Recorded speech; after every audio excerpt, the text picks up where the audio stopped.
MLA Ravindra Kumar గారు ఉన్నారు, వారంటే తెలుసుకున్నారు. సార్, ఎలా దిశానిర్దేశం చేశారు కేసీఆర్ గారు? మా రాష్ట్ర పార్టీ అధ్యక్షుల వారు గౌరవ ముఖ్యమంత్రి కేసీఆర్ గారు ప్రభుత్వం చేస్తూ ఉన్న సంక్షేమ అభివృద్ధి కార్యక్రమాలు ప్రజల్లోకి తీసుకెళ్ళండి. పార్టీలో అధికార పార్టీ కాబట్టి చాలామంది ఆశావాహులు ఉంటారు, వారందరినీ కూడా కూర్చోబెట్టి నచ్చజెప్పి ఈ ఎన్నికల్లో ఎట్టి పరిస్థితుల్లో గెలిచినట్టుగా మంచి వాతావరణం ఉంది, దాన్ని వాడుకొని ఎమ్మెల్యేలే బాధ్యత వహించి మంచి రిజల్ట్ తీసుకురావాలని చెప్పి దిశానిర్దేశం చేయడం జరిగింది.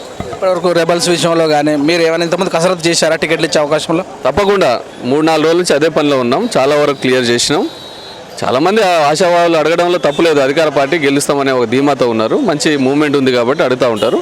అందరినీ కూర్చోబెట్టి అందరినీ కోరికలు వారి యొక్క భావాల్ని అర్థం చేసుకొని గెలవగలిగిన వాళ్ళని, పార్టీకి లాయల్గా ఉన్న వాళ్ళని అభ్యర్థులు తప్పకుండా నిర్ణయం చేస్తున్నారు. ఇప్పటికే సగానికి పైగా నిర్ణయం చేయడం జరిగింది. దేవరకొండ మున్సిపాలిటీ అంటే దేవరకొండలో ఒక హిందుత్వవాదం అన్నట్టు ఒక విధంగా, బయటనేమో సిపిఐ భావాలు ఉన్నట్టుగా ఉంటుంది. ఇన్ని భావాలుగా ఉన్నటువంటి ప్రజలు ఉన్నటువంటి మీ నియోజకవర్గంలో ఒక టీఆర్ఎస్ జెండా ఎలా ఎగరవేయాలనుకుంటున్నారు? ఇక ఇతర పార్టీల గురించి నేను కామెంట్ చేయదలుచుకోలేదు.